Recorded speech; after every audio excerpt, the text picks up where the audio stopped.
Chapter 2. Diggory and his uncle. It was so sudden and so horribly unlike anything that had ever happened to Diggory, even in a nightmare, that he let out a scream. Instantly, Uncle Andrew's hand was over his mouth. "None of that," he hissed in Diggory's ear. "If you start making a noise, your mother will hear it, and you know what a fright might do to her." As Diggory said afterwards, the horrible meanness of getting at a chap in that way almost made him sick. But of course he didn't scream again. "That's better," said Uncle Andrew. "Perhaps you couldn't help it. It is a shock when you first see someone vanish. Why, it gave even me a turn when that guinea pig did it the other night." "Was that when you yelled?" asked Diggory. "Oh, you heard that, did you? I hope you haven't been spying on me." "No, I haven't," said Diggory indignantly. "But what happened to Polly?" "Congratulate me, my dear boy," said Uncle Andrew, rubbing his hands. "My experiment has succeeded. The little girl's gone, vanished, right out of the world." "What have you done to her?" "Sent her to another place." "What do you mean?" asked Diggory. Uncle Andrew sat down. "Well, I'll tell you all about it. Have you ever heard of old Mrs. LeFay?" "Wasn't she a great aunt or something?" said Diggory. "Not exactly," said Uncle Andrew. "She was my godmother. That's her, there, on the wall." Diggory looked and saw a faded photograph. It showed the face of an old woman in a bonnet, and he could now remember that he had once seen a photo of the same face in an old drawer, at home, in the country. He had asked his mother who it was, and Mother had not seemed to want to talk about the subject much. It was not at all a nice face, Diggory thought, though, of course, with those early photographs one could never really tell. "Wasn't there something wrong about her, Uncle Andrew?" he asked. "Well," said Uncle Andrew with a chuckle, "it depends what you call wrong. People are so narrow-minded. She certainly got very queer in later life. Did the very unwise thing. That's why she shut her up." "In an asylum, do you mean?" "Oh, no, no, no," said Uncle Andrew in a shocked voice. "Nothing of that sort.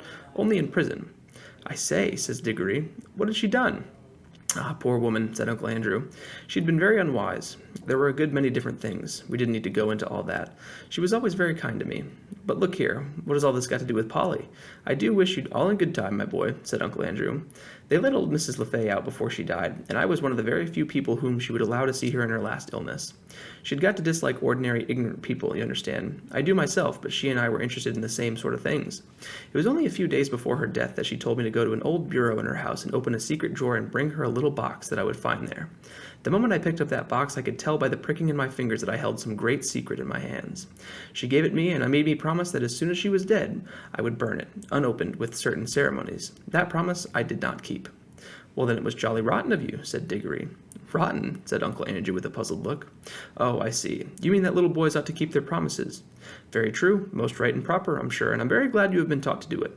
But of course you must understand that rules of that sort, however excellent they may be for little boys, and servants, and women, and even people in general, can't possibly be expected to apply to profound students and great thinkers and sages. No, Diggory, men like me who possess hidden wisdom are freed from common rules just as we are cut off from common pleasures. Ours, my boy, is a high and lonely destiny." As he said this, he sighed and looked so grave and noble and mysterious that for a second Diggory really thought he was saying something rather fine. But then he remembered the ugly look he had seen on Uncle's face the moment before Polly had vanished, and all at once he saw through Uncle Andrew's grand words. "All it means," he said to himself, "is that he thinks he can do anything, and he likes to get anything he wants." "Of course," said Uncle Andrew, "I didn't dare to open the box for a long time, for I knew it might contain something highly dangerous, for my godmother was a very remarkable woman. The truth is, she was one of the last mortals in this country who had fairy blood in her. She said there had been two others in her time. One was a duchess, and the other was a charwoman.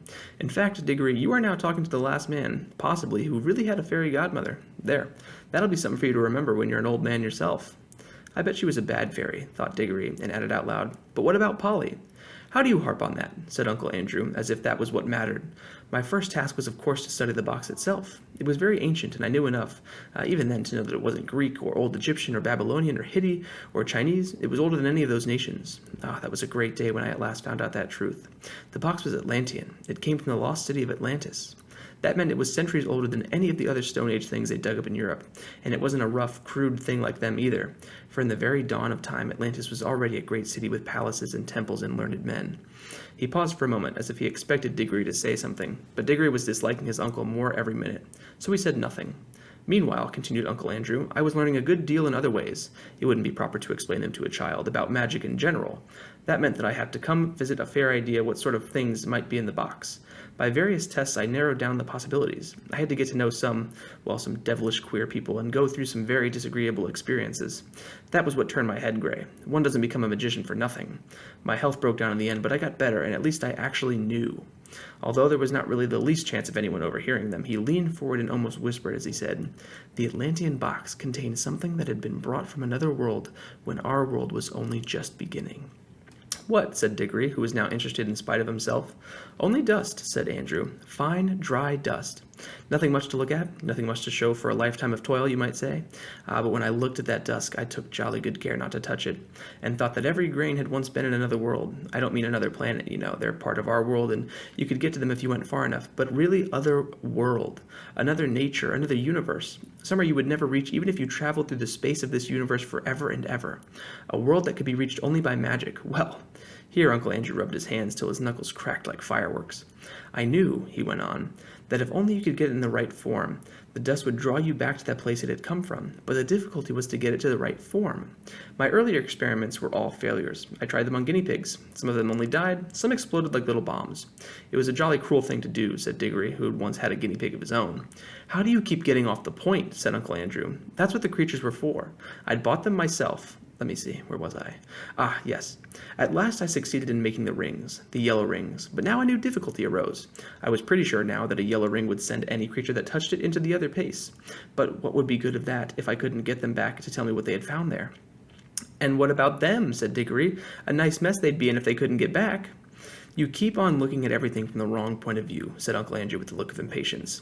Can't you understand that the thing is a great experiment? The whole point of sending anyone to the other place is that I want to find out what it's like. Well, didn't you go to the place yourself? Uncle Diggory had hardly ever seen so surprised and offended as his uncle did at the simple question. Me? Me? He exclaimed. The boy must be mad. A man at my time of life and in my state of health to risk the shock and the dangers of being flung suddenly into a different universe? I never heard anything so preposterous in my life. Do you realize what you're saying? Think of what another world means. You might meet anything. Anything. And I suppose you've sent Polly into it then, said Diggory. His cheeks were flaming with anger now. And all I can say, he added, even if you are my uncle, is that you've behaved like a coward, sending a girl to a place you're too afraid to go yourself. Silence, sir, said Uncle Andrew, bringing his hand down on the table. I will not be talked to like that by a little dirty schoolboy. You don't understand. I am the great scholar, the magician, the adept, who is doing the experiment. Of course I need subjects to do it on. Bless my soul, you'll be telling me next that I ought to have asked the guinea pig's permission before I used them. No great wisdom can be reached without sacrifice, but the idea of my going myself is ridiculous. It's like asking a general to fight a common soldier. Supposing I got killed, what would become of my life's work? Oh, do stop jawing, said Diggory. Are you going to bring Polly back or not? I was going to tell you, when you so rudely interrupted me, said Uncle Andrew, that I did at last find out a way of doing the return journey. The green rings draw you back. But Polly hasn't got a green ring. No, said Uncle Andrew with a cruel smile. Then she can't get back, shouted Diggory, and it's exactly the same as if you'd murdered her. She can get back, said Uncle Andrew, if someone else will go after her, wearing a yellow ring himself and taking 2 green rings, one to bring himself back and one to bring her back. And now, of course, Diggory saw the trap in which he was caught, and he stared at Uncle Andrew saying nothing, with his mouth wide open. His cheeks had gone very pale. I hope, said Uncle Andrew presently in a very high and mighty voice, just as if he were a perfect uncle who had given one a hand tip and some good advice. I hope, Diggory, you are not given to showing the white feather.